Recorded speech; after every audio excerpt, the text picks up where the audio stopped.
अभी अभी ये खबर निकल कर सामने आ रही है कि दिल्ली के एनसीआर में भी भूकंप के झटके महसूस किए गए, जिनकी तीव्रता 5.6 रही। दिल्ली के एनसीआर में सोमवार शाम 4:16 पर भूकंप के तेज झटके महसूस किए गए।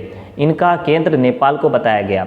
रिएक्टर स्केल पर इसकी तीव्रता 5.6 मापी गई। इसकी वजह से उत्तर प्रदेश और उत्तराखंड में भी भूकंप के तेज झटके महसूस किए गए। इससे पहले भी 4 नवंबर को भारत के अलग अलग राज्यों में अलग अलग जगहों पर भूकंप के तेज झटके महसूस किए गए थे, जिसकी जानकारी मैंने आपको 4 नवंबर को ही एक वीडियो में दिया था। 4 नवंबर को भी रात 11:32 पर नेपाल में 6.4 तीव्रता का भूकंप आया था, जिसकी वजह से 157 लोगों की मौत नेपाल में हो चुकी थी। तब दिल्ली के एनसीआर के अलावा उत्तर प्रदेश, मध्य प्रदेश, राजस्थान, पंजाब, हरियाणा और बिहार के पटना समेत कई जिलों में भी भूकंप के तेज झटके महसूस किए गए थे। हालांकि उस भूकंप की वजह से पूरे भारत में कहीं भी जान माल की नुकसान नहीं हुई थी। बस नुकसान सिर्फ इतना हुआ था कि भारत के अलग अलग जिलों में कहीं कहीं पर, जैसे बाराबंकी जिलों से ये खबर आई थी कि बाराबंकी में एक घर के मकान उस भूकंप की वजह से फट गया, उस मकान की दीवारें फट गया। इससे पहले जो भारत के अलग अलग राज्यों में 4 नवंबर को भूकंप आया था, उस भूकंप की जानकारी कहीं भी सरकार की तरफ से कोई भी अलर्ट जारी नहीं किया गया था।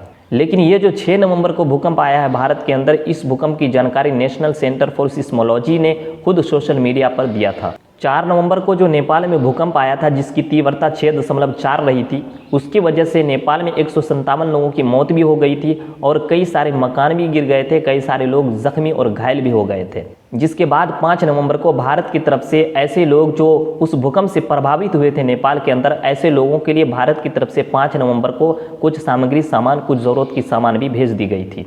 आपको तो मालूम होगा कि 2015 में जो नेपाल के अंदर भूकंप आया था, जिसकी तीव्रता 7.8 रही थी, उसने काफ़ी ज़्यादा नेपाल के अंदर तबाही मचाया था।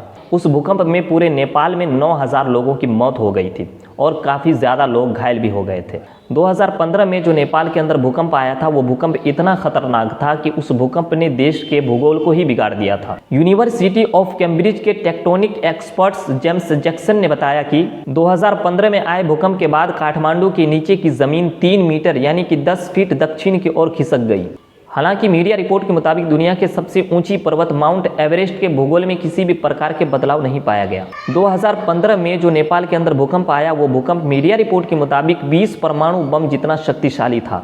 तो दोस्तों, आप जहां भी रहें सतर्क रहें, भूकंप के झटके कभी भी महसूस किया जा सकता है। आप कहां से हैं कमेंट में ज़रूर बताएं।